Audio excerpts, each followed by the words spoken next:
سرکار رسالت مآب صلی اللہ علیہ وآلہ وسلم کا فرمان مطہر، میری امت کا افضل ترین عمل حضرت حجت علیہ الصلوۃ والسلام کے ظہور کا انتظار کرنا۔ اس حدیث مبارکہ کے ذیل میں ہم وہ مسائل شرعیہ کیونکہ انتظار امام جہالت کے ساتھ نہیں ہو سکتا۔ انتظار امام علیہ الصلوۃ والسلام واجبات کی ادائیگی اور محرمات سے حفاظت پرہیز، اور واجبات کی ادائیگی اس وقت تک ممکن نہیں ہے جب تک مثلاً ایک چھوٹا سا موبائل ہی لے لیں، جب تک اس کا چلانے کا پتہ نہیں ہوگا اس سے فائدہ حاصل کر سکتے ہیں؟ نہیں حاصل کر سکتے۔ جب اس کے چلانے کا کتنے ایسے ہمارے بزرگ ہیں مجھ جیسے جو بیچارے ٹچ موبائل مثلاً نہیں چلا سکتے، ان کو پتہ ہی نہیں ہے اس میں کیا کیا ہوتا ہے، اور آج کل کے بچے ماشاءاللہ وہ اس کے ساتھ پتہ نہیں کیا کیا کر لیتے ہیں، تو وہ پتہ ہونے کی وجہ سے، تو جب تک ہمیں مسائل کا علم نہیں ہوگا، پتہ نہیں ہوگا، ہم اس پر عمل نہیں کر سکتے، ہم ان سے فوائد حاصل نہیں کر سکتے، ان چیزوں سے جو شریعت نے بیان فرمائی ہیں، اور ویسے بھی واجب ہے، یعنی شرعاً احادیث مبارکہ معصومین علیہ الصلوۃ والسلام سے اور آیات قرآن کریم کی روح سے مسائل فقہ کا جاننا سمجھنا، جن سے روزمرہ کا واسطہ ہوتا ہے، سارے کے سارے نہیں، جن کا روزمرہ واسطہ پڑتا ہے، نماز روزہ وغیرہ کے ضروری مسائل، غسل کے، طہارت کے، نجاست کے، اور باقی اس طرح کے جو ضروری مسائل ہیں ان کا جاننا ہر بندے پر واجب ہے، کیونکہ وہ ہر بندے نے ادا کرنا ہے۔ اگر نماز کے مسائل کا، وضو کے مسائل کا، غسل کے مسائل کا، ان چیزوں کا علم نہ ہوگا تو ظاہر ہے کہ اس نے وضو کیا غلط کیا، غسل کیا غلط کیا، نماز پڑھی غلط پڑھی، تو پھر ظاہر ہے کہ ہر چیز غلط ہو گئی، تو اس سے فائدہ حاصل نہ کر سکا جو اللہ نے نماز وغیرہ کا دسترخوان بچھایا ہوا ہے۔ اس لیے ضروری ہے کہ ان مسائل ضروریہ، مسائل جو روزمرہ پیش آتے ہیں ان سے واقفیت ہو۔ ایک صلوات پڑھ لیں محمد و آل محمد پر، اللہم صلی علی محمد و آل محمد وعجل فرجہم۔ اس سلسلہ میں ہماری گفتگو پچھلے جمعۃ المبارک تعطل کے ساتھ جو ہے بہرحال وہ واجب غسل بیان کر رہے تھے۔ واجب غسل، 7 غسل واجب ہیں، جن میں سے 3 خواتین کے ساتھ مخصوص ہیں اور باقی جو ہیں مرد و زن دونوں کے لیے ہیں، وہ واجب غسل۔ اس کے بعد جو ہماری آخری بات ہوئی تھی اس سلسلے میں، آخری مسئلہ گزارش کیا تھا، وہ یہ تھا کہ قرآن کریم کے واجب سجدے، نماز میت، سجدہ شکر وغیرہ کے لیے غسل جنابت ضروری نہیں ہے۔ اگر جنازہ آ گیا، غسل نہیں کیے ہوئے تھے، تو بغیر غسل کے بھی نماز جنازہ پڑھی جا سکتی ہے۔ اسی طرح اگر ہم نے سن لیا کوئی آیت سجدہ پڑھ رہا تھا ہمارے کانوں میں، واجب سجدے والی آیت جو ہے وہ آ گئی یا موبائل پہ لگی ہوئی تھی، خود تو نہیں پڑھ سکتے، خود تو پڑھنا حرام ہے، واجب سجدے وہ آگے آ جاتی ہیں چیزیں جو حرام ہیں اور جو مکروہ ہیں، خود تو پڑھنا واجب سجدے 4 سجدے واجب ہیں، ان میں سے مثلا سورہ مبارکہ علق ہے، تو سورہ مبارکہ علق کی نیت سے خالی بسم اللہ الرحمن الرحیم پڑھنا، اس سورہ کی نیت سے، تو وہ بھی حرام ہے، لیکن اس کے آگے باقی تفصیل آئے گی۔ اس کے علاوہ باقی قرآن کریم 7 آیات سے زیادہ پڑھنا مکروہ ہے، باقی قرآن کریم سے حالت جنابت میں 7 آیات سے زیادہ پڑھنا مکروہ ہے، وہ بھی ہاتھ لگا کر نہیں، یعنی یا وہ آگے تفصیل آتی ہے بہرحال۔ تو اسی طرح یعنی ان چیزوں کے لیے، اسی طرح سجدہ شکر بجا لانا چاہتے ہیں تو اس کے لیے بھی غسل کرنا واجب نہیں ہے۔ اور یہ گزارش کی تھی کہ ہمیشہ غسل اور وضو کو آزاد نیت کے ساتھ اگر کریں تو اس میں فائدہ ہے۔ وہ فائدہ گزارش کر چکا، اس طرف دوبارہ وہ گزارش نہیں کرتا، تو اس میں فائدہ ہے۔ ہمیشہ آزاد نیت کے ساتھ ادا کی نیت سے، یا خالی نماز کے لیے مثلا وضو کر رہا ہوں یہ کہنے کی ضرورت نہیں ہے، یا نیت کرنے کی ضرورت نہیں ہے۔ آزاد وضو، مثلا جب بھی وضو کریں تو وضو قربتاً الی اللہ، قربتاً الی اللہ، اس سے پھر سارے کام ہو سکتے ہیں۔ اسی طرح غسل کر رہے ہیں تو آزاد نیت کے ساتھ خالی قربتاً الی اللہ، پھر ان سے سارے کام۔ اگر وضو کو خالی نماز کی نیت سے کیا تو پھر قرآن کو ہاتھ نہیں لگا سکیں گے۔ جس نیت سے وضو کیا ہوگا پھر وہی کام کیا جا سکتا ہے، اس کے علاوہ پھر دوسرا کام نہیں کر سکیں گے۔ تو اس لیے آزاد نیت کے ساتھ کرنا چاہیے۔ ایک صلوات پڑھ لیں محمد وآل محمد، اللہم صلی علی محمد وآل محمد وعجل فرجہم۔ اچھا، اب یہ ہے کہ اگر بندے کو یقین ہو کہ نماز کا وقت داخل ہو گیا ہے، یقین تھا کہ نماز کا ٹائم ہو گیا، اس نے واجب کی نیت سے غسل کر لیا۔ یہ پچھلے یعنی اس میں بیان کر چکا، عرض کر چکا کہ واجب کی نیت غسل جنابت خود فی نفسہ ہی مستحب ہے، لیکن واجبات کی ادائیگی کے لیے پھر واجب ہو جائے گا۔ لیکن اس جھنجھٹ سے بچنے کے لیے وہی عرض کی تھی کہ آزاد کی نیت سے کر لینا چاہیے۔ تو اب یہ ہے کہ اگر بندے کو یقین ہو کہ نماز کا وقت داخل ہو گیا ہے، اس نے واجب کی نیت سے غسل کر لیا، اس کے بعد غسل کے بعد پتہ چلا ابھی تو ٹائم رہتا تھا، مثلا میری گھڑی آگے تھی یا کوئی اور مسئلہ تھا، پتہ چلا ابھی نماز کا وقت داخل نہیں ہوا تھا، آج جو ہے وہ حکیم صاحب نے بھول کر پہلے اذان دے دی تھی مثلا، تو اب یہ ہے کہ وہ غسل جو کیا تو واجب کی نیت سے ہے، لیکن ابھی ٹائم نہیں ہوا تھا نماز کا، تو وہ غسل صحیح ہے یا پھر دوبارہ کرنا پڑے گا؟ تو فرماتے ہیں علماء کہ وہی غسل ٹھیک ہے، دوبارہ غسل کرنے کی ضرورت نہیں ہے، وہ غسل کافی ہے۔ واضح ہے جی؟ اس کے بعد یہ ہے کہ جب غسل کر رہے ہوتے ہیں، دوران غسل بدن میں دو طرح کے بال ہیں، بڑے بال ہیں، چھوٹے بال ہیں۔ اب یہ بازوؤں پر، ٹانگوں پر، بعض افراد کے سینے پر، پشت پر یہ چھوٹے بال ہوتے ہیں۔ سروں پر وہ ظاہر ہے کہ بعض اب کچھ ماڈل میرے جیسے ہیں، کچھ جو ہیں وہ بڑے بال ہیں۔ تو اب اگر بڑے بال ہیں ان کا دھونا ضروری نہیں ہے غسل میں۔ جو بڑے بال ہیں، بڑے بالوں کا، مثلا خواتین ہیں، خواتین کے بال بڑے ہیں، تو جو بڑے بال ہیں ان کا دھونا غسل میں ضروری نہیں ہے۔ وہ بال جو چھوٹے ہیں، جو جسم کا جزو شمار ہوتے ہیں، ان کا غسل میں دھونا واجب ہے، ضروری ہے۔ ان میں سے ایک بال بھی اگر رہ جائے تو غسل باطل ہوگا، غسل نہیں ہوگا۔ بڑے بال سے کیا مطلب ہے؟ بڑے بال سے مطلب یہ ہے کہ یہ نہیں کہ پورا کا پورا مثلا سارے بال ہیں، بال بڑے ہیں تو سر کو چھوڑ دے بندہ، بالوں والا حصہ، ایسا نہیں ہے۔ جو جلد کے ساتھ کا حصہ ہے، یعنی اس کی جڑیں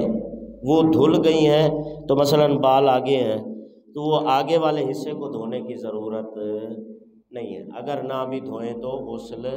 کافی ہے۔ یعنی نیچے جو سر کے ساتھ ملحق بال ہیں اگر وہ دھل جائیں، ان کا دھونا ضروری ہے، جو سر کے ساتھ ملحق ہیں، یعنی جڑوں کے ساتھ والے حصے، جڑیں ہو گئیں، ان کا دھونا ضروری ہے۔ اس کے علاوہ جو اوپر بال ہیں، ہم اندازے کے لیے، ایک مثال کے لیے 1 انچ کر لیں اندازہ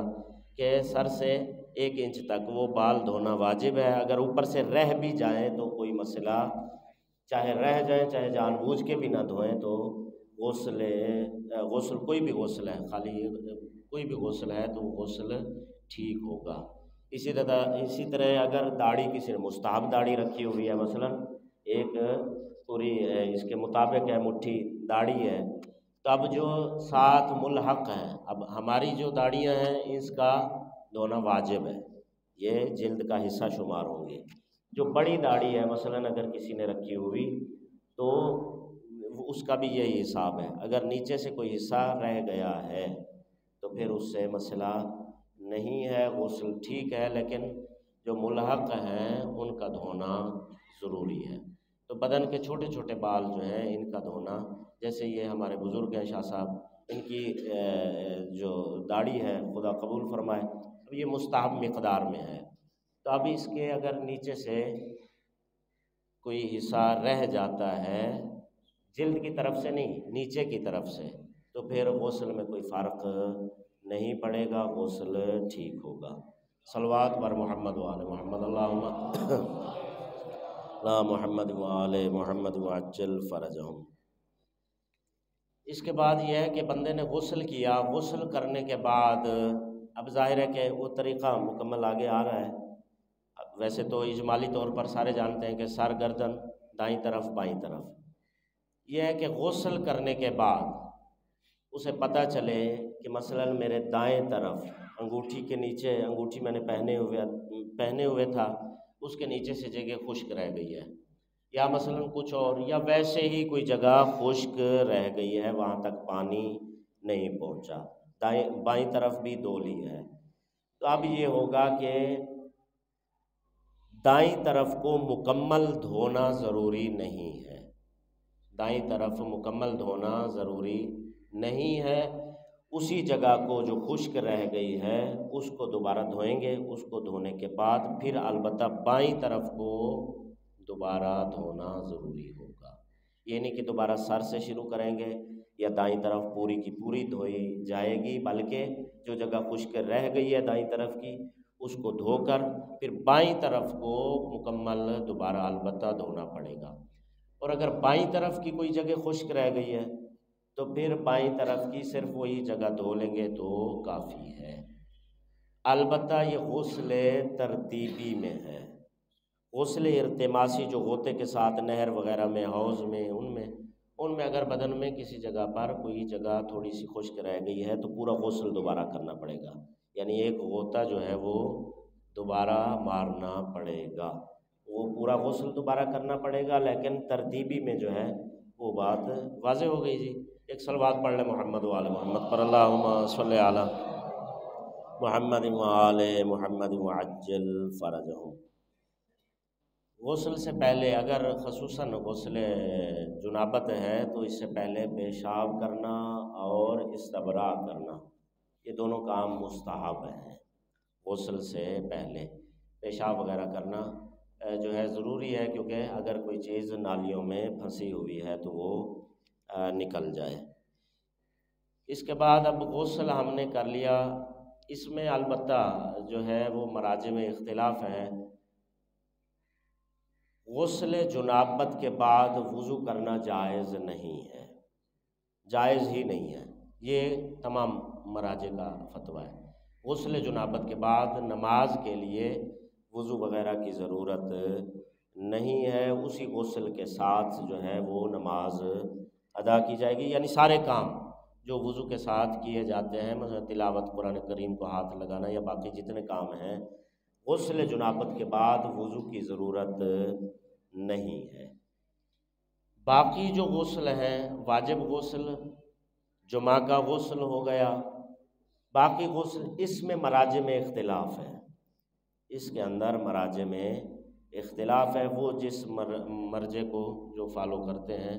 وہ ان کے فتوے کے مطابق عمل کریں گے۔ البتہ غسل جنابت کا سب کا بالاتفاق یہ فتویٰ ہے،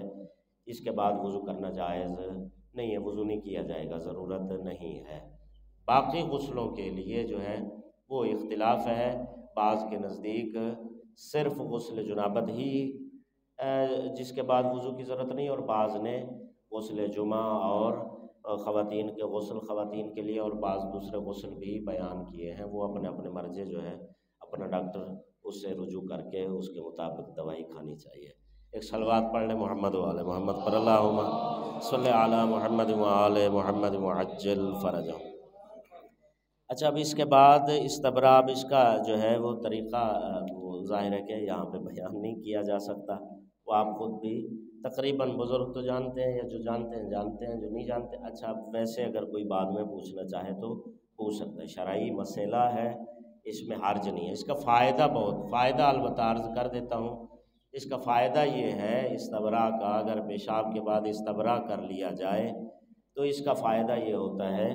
کہ اگر بعد میں انسان سے کوئی مشتبہ رطوبت مقام پیشاب سے خارج ہو، مشتبہ رطوبت، کوئی بھی رطوبت نہیں، مشتبہ رطوبت اگر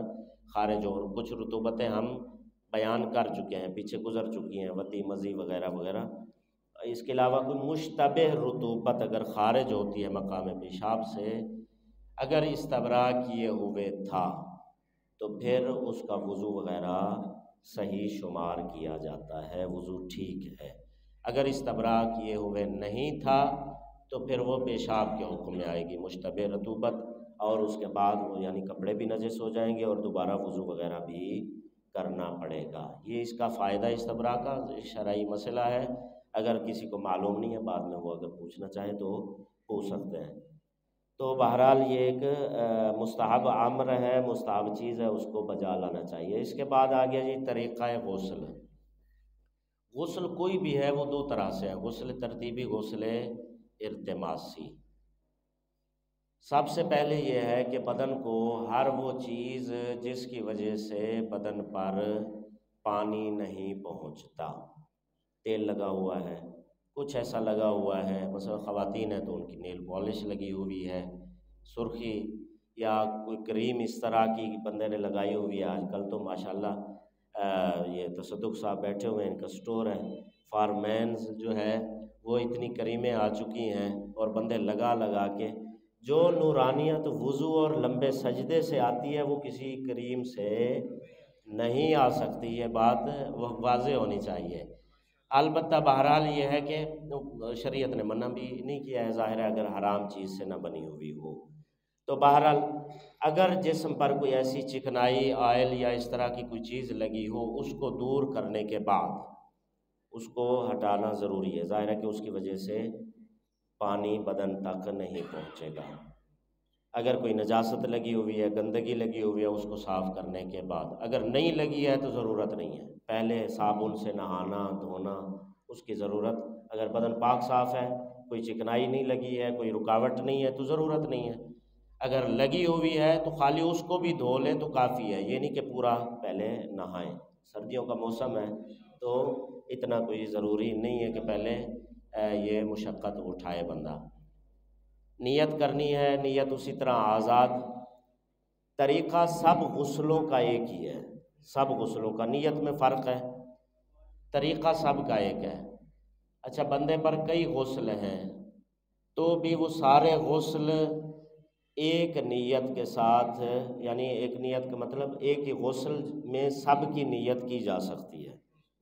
ایک غسل کافی ہے۔ مثلا غسل جمعہ بھی کرنا ہے، غسل جنابت بھی ہے، اور اس کے علاوہ کوئی اور غسل بھی، مس میت بھی ہو گیا ہے، یا کوئی اور بھی غسل مستحب اور غسل کوئی جمع، منت کا غسل جمع ہو گیا، کئی غسل جمع ہو گئے، تو اب یہ ہے وہ سب کی نیت کر کے ایک غسل کر لینا کافی ہے۔ طریقہ سب کا ایک ہی ہے، طریقے میں کوئی فرق نہیں ہے۔ بدن پاک صاف ہو گیا جی، پاک صاف ہونے کے بعد نیت کی، مثلا جو غسل ہے، مثلا غسل جمعہ کرتا ہوں سنت قربتاً الی اللہ۔ اب اس میں یہ ہے کہ پہلے بھی گزارش کر چکا کہ نیت ذہن میں ہے کافی ہے، زبان سے ادا کرنا ضروری نہیں ہے کسی بھی نیت کے لیے، زبان سے ادا کرنا، ذہن میں ہے بس غسل جمعہ کر رہا ہوں تو کافی ہے، یا غسل جنابت، جو بھی غسل ہے اس کی نیت ذہن سے کافی ہے، دماغ میں ہونا، اور اصل نیت ہے ہی ذہن کی، یہ بار بار گزارش ہو چکی ہے۔ مثلا نماز پڑھنے لگے ہیں، جمعہ کی نماز ہے، ظہرین کی نماز ہے، کوئی بھی نماز ہے، ذہن میں ہے کافی ہے، زبان سے ادا کرنا کہ نماز ظہر پڑھتا ہوں واجب قربتاً الی اللہ وغیرہ، یہ چیزیں ضروری نہیں ہیں، ذہن ہی اصل نیت ہے، یعنی جو چیز ذہن اور دل میں ہے، زبان سے بالکل کچھ بھی نہیں کہا، ذہن سے سوچ کے کہ نماز ظہر پڑھ، اللہ اکبر کر دیا، کافی ہے، وہ نیت ہو گئی ہے۔ اب اس کے بعد سر اور گردن، سر گردن سمیت اس کو دھونا ہے، آسان ہے، سر اور گردن کو 3 دفعہ دھونے کی ضرورت نہیں ہے، اچھی طرح سر اور گردن دھل جائے، کوئی جگہ کوئی بال خشک نہ رہے، کوئی جگہ اگر ذرا بھر بھی خشک رہ گئی تو پھر ظاہر ہے یعنی وہ غسل کا پانی نہ پہنچا تو غسل ادھورا رہے گا، غسل نہیں ہوگا۔ سر گردن دھونا ہے، اس کے بعد دائیں طرف یہ کندھوں، یہ کندھے، سر گردن تو دھل گئی ہے یہاں تک، اب یہ کندھے ہیں، اگر تھوڑی سی گردن بھی شامل ہو جائے دائیں طرف دھوتے ہوئے، تھوڑی سی بائیں طرف بھی شامل ہو جائے تو یہ بہتر ہے۔ اسے علمی زبان میں مقدمۃ العلم کہا جاتا ہے، اسباب مقدمۃ العلم، تھوڑا سا بائیں طرف کو دھونا دائیں طرف دھوتے ہوئے، اسی طرح تھوڑا سا گردن سے دھو لینا تاکہ یقین حاصل ہو جائے۔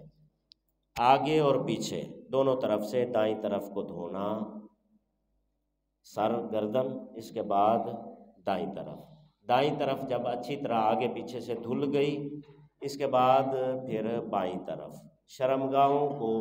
دونوں طرف میں دھو لینا ہے، یعنی وہ اسی میں آ جائے گا کہ جب دائیں طرف دھو رہے ہیں تھوڑی سی بائیں جانب شامل کر لینی ہے، جب بائیں جانب دھو رہے ہیں تو اس وقت تھوڑی دائیں جانب وہ شامل کر لینی ہے۔ وضو میں جس طرح نیچے سے اوپر کی طرف تھوڑا سا بھی ہاتھ ہوا وضو باطل ہے، غسل میں کوئی مسئلہ نہیں ہے، غسل میں کوئی مسئلہ نہیں ہے، نیچے سے اوپر کی طرف بھی دھویا جا سکتا ہے۔ اب مثلا پانی کم ہے، اس کو آپ پانی ہم نے ڈالا ہے، نیچے سے ہاتھ مارنا شروع کیا اور اوپر آ گئے، یا ویسے ہی نیچے سے ہاتھ مار رہے ہیں، اس میں کوئی مسئلہ نہیں ہے۔ وضو میں موالات شرط ہے، یعنی پے در پے بلا فاصلہ، ایک عضو مثلا چہرہ دھو لیا ہے، اس کے بعد فوراً دائیں ہاتھ کو دھونا ہے، بازو کو دھونا ہے، فاصلہ اگر کیا تو وضو باطل ہے، موالات اس میں شرط ہے۔ غسل میں موالات شرط نہیں ہے، مثلا سر گردن دھوئیے پانی ختم ہو گیا، اب انتظار میں اگر چاہے گھنٹہ بیٹھنا پڑا ہے یا جتنی دیر بھی لگ جائے تو اب جب دوبارہ پانی آیا ہے تو ہمیں دوبارہ واپس سر گردن دھونے کی ضرورت نہیں ہے، وہ دھل گیا ہے، اب دائیں طرف بائیں طرف، یعنی یہ واضح ہے جی۔ سر گردن اچھی طرح کوئی جگہ خشک نہ رہے، اس کے بعد دائیں طرف آگے پیچھے سے تھوڑی سی بائیں جانب کو شامل کر لینا ہے، پھر بائیں جانب اس میں تھوڑی سی دائیں جانب شامل کر لینی ہے تاکہ مکمل یقین ہو جائے کہ سارے کا سارا بدن جو ہے اس میں وہ